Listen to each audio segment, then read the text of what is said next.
Hi little skeletons, it is Disney Queen Skelly here. Welcome back to another Disney media review. Today we are reviewing The Wise Little Hen, so let's get into it.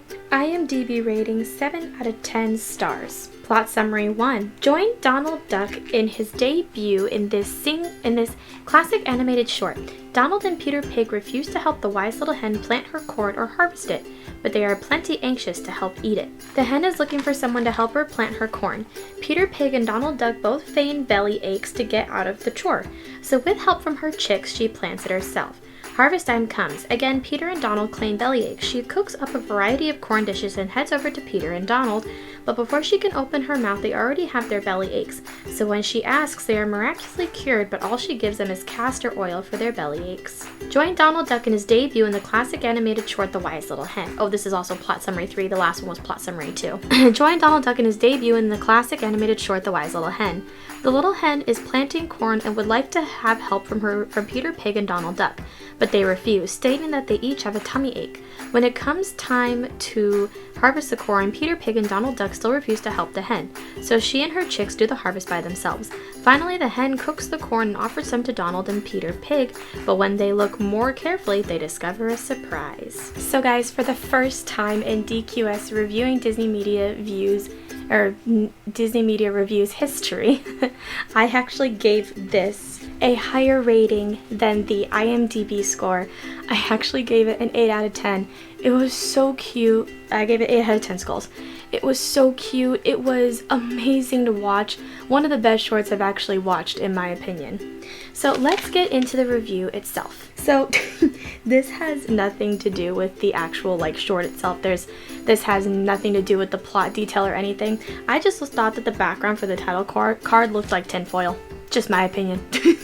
So the cute little chicklets, I'm gonna call them chicklets. The cute little chicklets that were like the babies to the mama hen, they were wearing little white shoes. That was so cute. So the corn in this short actually looked more like corn than the corn that Cinderella fed the hens in the Cinderella movie. I don't know why, but the kernel corns in Cinderella look more like gummies than actual corn. So I'm kind of curious if Peter Pig is related to the 3 little pigs. Maybe. Or maybe he is one of the 3 little pigs, but I highly doubt it. Maybe.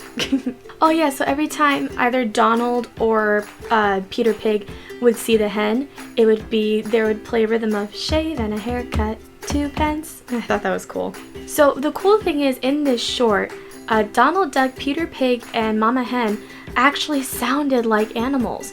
When they all talked, they either clucked or quacked or oinked in their vocabulary, in their dialect. It was pretty cool. I also have a question. So I know that Donald lives on a houseboat. That's just kind of common knowledge.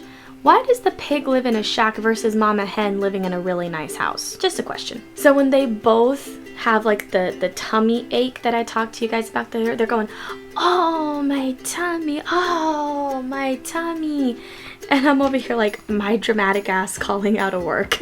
Of course, they were both dicks about it though. Every time they did it, they were dicks about it. And of course, it is Donald's debut short, which was really cool to see him in. It was really cool to see that different animation style of, I think it was we're up to 90 years ago now. So 90 years ago versus how they animate him now, or how they animated him in the early 2000s or later on in the decades, in the 50s and 60s. It's just amazing to see the difference. Okay, so I'm not a farmer. I don't live on a farm. I don't know what it's like to plant corn. But is it really so bad that you have to fake a tummy ache? I felt bad for the poor little chicklets. They were helping their mom plant the corn, but they're so tiny. They were struggling trying to plant that corn. But at the same time, Mama Hen didn't seem too upset that Donald and Pig didn't help her out. So there's a scene where Mama's putting her finger in the ground to kind of dig a hole to put the corn kernels in, and the chicklets start sweeping dirt back into the holes.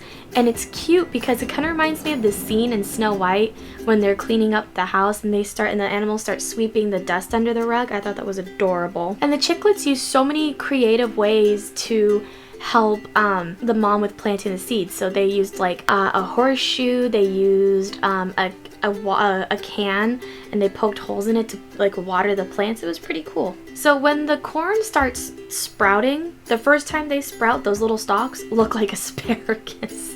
I'm over here like, dang, asparagus does sound good right now. So my question is, if they didn't help her plant the corn, why would Mama Hen go back and ask them to help her harvest the corn? I mean, I get that maybe she might have believed their stomach aches at first, but after that it's like, do you really believe that, Mama Hen? And then it's funny because she saw them dancing as she walked up, and they're like all dancing and celebrating and having a good time, and they're like, oh, my tummy's all bellyache, my ass. Y'all were just dancing a minute ago. And it's funny because like when they go back into the house inside of Peter Pig's shack, the wood falls and they're seen shaking hands, so Mama Hen now knows their little secret. So instead of getting angry, she's like, ooh, I'm gonna hatch a little plan. Get it? Hatch, hen. Haha, I'm funny. So while she's cooking the corn, the little chicklets are harvesting the corn. Now, those of you who grow up on a farm, is it actually kind of, not really tradition, but is it common for the kids to actually help out like that on the farm, like harvesting and planting and all that? Let me know in the comment section below. So while she's baking and cooking the various things you can do with corn, she has two types of cornbread, but one of the cornbread, I'm assuming it's like a corn cake or something like that. She cuts into it and lifts it, but it breaks. In my understanding of baking, doesn't that mean it's typically dry? So her plan begins when she's like, okay, I'm gonna invite these guys to dinner, but I see her like gears turning. I'm like, okay, she's got something planned. What is she gonna do? Because obviously she's not gonna give them a meal, and if she does, I don't think she's gonna poison it. This is a children's short for Disney, but at the same time, things in the 30s were very, very different. So when they were faking the stomach ache again, Peter Pig stuck out his tongue, and he pointed out that he had like sores on it. And literally on his tongue, you could see little yellow sores. I'm over here like, you're faking the stomach ache. How did you manage to get little yellow sores on your tongue? So like I said in the plot summaries, they get the basket, their mouth is watering, they're ready to dive in, but she gives them castor oil for their tummies instead of corn. Because kids, don't forget, if you tell mommy and daddy you're sick, or if you tell someone you're sick, they're going to make you feel better, and you're going to miss out on the many, many things that you could have gotten. Also, the lesson is, if you work hard, you reap the rewards. They clearly didn't work hard, so they're not going to reap the rewards for it. And of course, her and her little chicklets worked hard, so of course they get to dine on an amazing corn feast. So thank you guys so much for watching. If you guys have seen The Wise Little Hen for yourself, let me know what you think of it in the comment section down below. But other than that, I'll see you guys next time. Bye, little skeletons. Stay safe, and I love you guys.